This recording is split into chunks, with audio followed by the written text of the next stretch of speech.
ام المومنین حضرت عائشہ رضی اللہ تعالیٰ عنہ کہتی ہیں، رسول صلی اللہ علیہ وسلم تمہاری طرح جلدی جلدی نہیں بولتے تھے، بلکہ آپ صلی اللہ علیہ وسلم ایسی گفتگو کرتے جس میں ٹھہراؤ ہوتا تھا۔ جو آپ صلی اللہ علیہ وسلم کے پاس بیٹھا ہوتا تھا وہ اسے یاد کر لیتا تھا۔ جس نے کبھی آپ کی تباہی کی کوشش بھی کی ہو اس پر کبھی بھروسہ مت کیجیے۔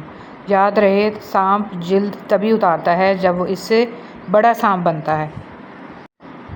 کسی نے پوچھا، اس دنیا میں آپ کا اپنا کون ہے؟ میں نے ہنس کر کہا، وقت اچھا ہو تو سب اپنے، ورنہ کوئی نہیں۔ اتنے رشتوں کا کیا فائدہ جب ہر دکھ تکلیف اکیلے ہی کاٹنی ہے؟ لہٰذا خود کو مضبوط کر لیں تاکہ اپنا غم خود اٹھا سکیں۔ چابی سے کھلا تالا بار بار کام آتا ہے اور ہتھوڑی سے کھلا تالا دوبارہ کام نہیں آتا۔ رشتوں کے تالے غصے کے ہتھوڑے سے نہیں، محبت کی چابی سے کھولیں۔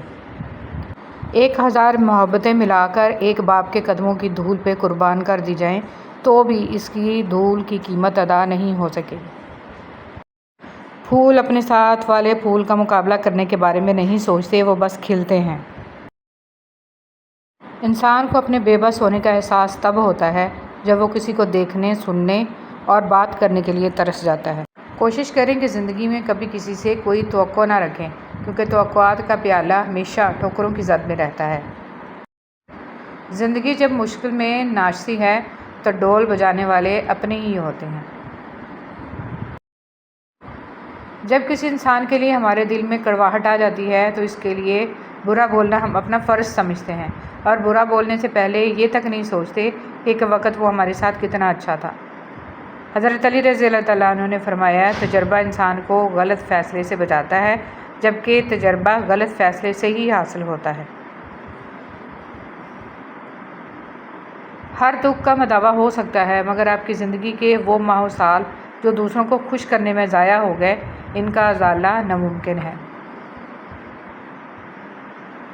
دنیا کے اس بازار میں سب کچھ مل جاتا ہے، لیکن باپ جیسا سایہ اور ماں جیسی جنت کبھی نہیں ملتی۔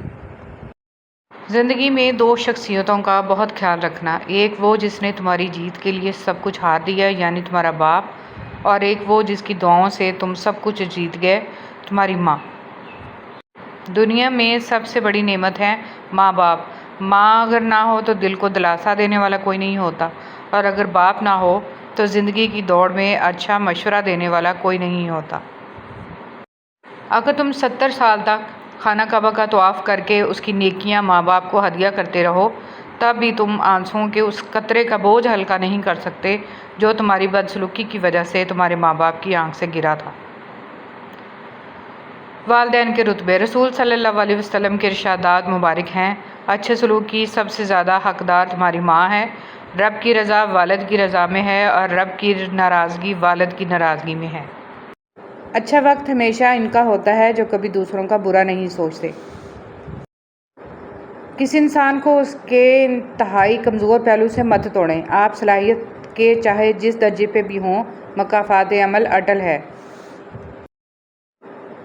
حاسدوں، سخت دلوں اور چغل خوروں کے ساتھ نہ بیٹھو، کیونکہ وہ روح کا بخار ہیں، دکھ پھیلا دیتے ہیں اور افسردہ کر دیتے ہیں۔ سانپ کا ڈسا ہوا انسان تڑپ تڑپ کر مر جاتا ہے، مگر انسان کا ڈسا ہوا انسان مرتے دم تک تڑپتا ہے۔ بے شک دستبرداری بہت مشکل ہے، کوئی آسان کام نہیں، لیکن جو دستبردار ہو گیا اس نے سکون کی طرف قدم بڑھا لیے۔ حق ہمارا خود ہماری اپنی ذات پر بھی نہیں، اور ہم دوسروں پر حق جتاتے جتاتے اپنا سکون کھو دیتے ہیں۔ جس چیز سے اذیت ملے اس سے دستبردار ہو جائیں۔ صحن کی دیوار نے تبدیل رشتے کر دیے، دیکھتے ہی دیکھتے بھائی پڑوسی ہو گئے۔ اللہ سے ہمیشہ اچھے کی امید رکھنی چاہیے۔ ہمارا مقدر کسی یونیورسٹی کی میرٹ لسٹ پر نہیں لکھا ہوتا، اور نہ ہی وہ ہاتھوں کی لکیروں میں ہوتا ہے۔ ہمارا مقدر صرف ہماری کوششوں میں ہوتا ہے جو ہم اپنی زندگی کو بہتر بنانے کے لیے کر رہے ہوتے ہیں۔ کبھی کبھی ہوتا ہے نا، ناممکن ترین ذریعوں سے بھی راستے نکل آتے ہیں، وہ اللہ کے معجزے ہوتے ہیں۔ زندگی کو آسان بنائیے۔ کسی کی یاد آ رہی ہے تو فون کر لیجئے، ملنا چاہتے ہیں تو مدعو کر لیجئے، غلط فہمی ہو دور کرنا چاہتے ہیں تو وضاحت کر دیجئے، کوئی سوال دل میں ہے تو پوچھ لیجئے، کوئی بات ناپسند ہو تو بتا دیجئے، انا کو دور چھوڑیے اور اپنوں کو پاس بلائیے، کوئی معافی مانگے تو ضرور معاف کر دیجئے۔ اپنی حد میں رہنا سیکھو۔ حد میں رہنا اللہ تعالیٰ کی بہت بڑی نعمت ہے، کیونکہ پانی جب حد سے بڑھ جائے تو طوفان بن جاتا ہے، اور انسان حد سے بڑھ جائے تو شیطان بن جاتا ہے۔ جس انسان میں سچ سننے کی طاقت نہ ہو، اس انسان سے گفتگو کرنے سے گریز کرنا چاہیے، کیونکہ وہ آپ کی ہر بات کو غلط قرار دے کر اپنی غلطیوں پر بھی آپ ہی کو قصوروار ٹھہرا دے گا۔ لوگ بدلتے نہیں، بس بے نقاب ہوتے ہیں۔ جب ایک بار ان کی شخصیت کا حقیقی رنگ نظر آ جائے تو کوشش کریں کہ اسے دوبارہ رنگنے کی بجائے کنارہ کر لیں۔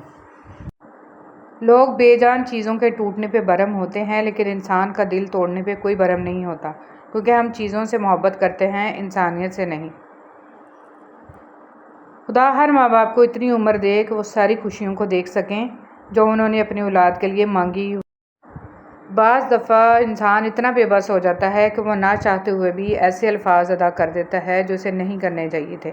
انسان کا دل بہت نازک ہوتا ہے، اور اسے توڑنے والے بھی اپنے عزیز ہی ہوتے ہیں، لیکن ان کو خبر بھی نہیں ہوتی کہ انہوں نے کیا کر دیا ہے۔ ملال تو رسول صلی اللہ علیہ وسلم نے فرمایا، نعمت پر الحمدللہ کہنا ملنے والی نعمت سے افضل ہے۔ نبی صلی اللہ علیہ وسلم نے ارشاد فرمایا، جو شخص کسی مسلمان کے عیب کو چھپائے، اللہ تعالیٰ قیامت میں اس کے عیب چھپائے گا۔ رسول اللہ نے فرمایا، اللہ نے رحمت کے 100 حصے بنائے اور اپنے پاس 99 حصے رکھے، صرف ایک حصہ زمین پر اتارا، اور اسی کی وجہ سے تم دیکھتے ہو کہ مخلوق ایک دوسرے پر رحم کرتی ہے۔ بچپن میں لگتا تھا کہ نماز نہ پڑھنے پر سزا ملتی ہے، مگر اب پتہ چلا نماز کی توفیق ہی نہ ملنا سزا ہے۔ الجھنا چھوڑ دیں ایسی چیزوں سے، حالات سے اور لوگوں سے جن کو آپ بدل نہیں سکتے، اور اپنی توجہ اس پر مرکوز کریں جسے آپ بدل سکتے ہیں، یعنی کہ اپنا آپ۔ سب راستے بند ہو سکتے ہیں، مگر میرے اللہ کی رحمت کا راستہ کبھی بند نہیں ہو سکتا۔ باوضو موت۔ نبی کریم صلی اللہ علیہ وسلم نے فرمایا، اگر تم ہمیشہ باوضو رہنے کی استطاعت رکھو تو ایسا ہی کرو، کیونکہ ملک الموت جس بندے کی روح وضو کی حالت میں قبض کرتا ہے، اس کے لیے شہادت لکھ دی جاتی ہے۔ جب راہ ہدایت کے لیے کوئی تمہارے دل کو کھٹکھٹائے تو اپنے دل کا دروازہ اچھی طرح کھول لو، کیونکہ ہدایت کبھی کسی انسان کے محتاج نہیں، بلکہ انسان ہدایت کا محتاج ہے۔ اگر ہر بار ہدایت کو ٹھکرا دیا تو عین ممکن ہے وہ تمہارے دل کو دستک دے ہی نہیں۔ اس سے پہلے کہ دیر ہو جائے، سانسوں کو مہلت نہ ملے، اپنے رب کی طرف لوٹ آؤ۔ بے شک اللہ ہی سب سے بڑا رزق دینے والا ہے، فکر نہ کریں، آپ کا رزق لکھا جا چکا ہے۔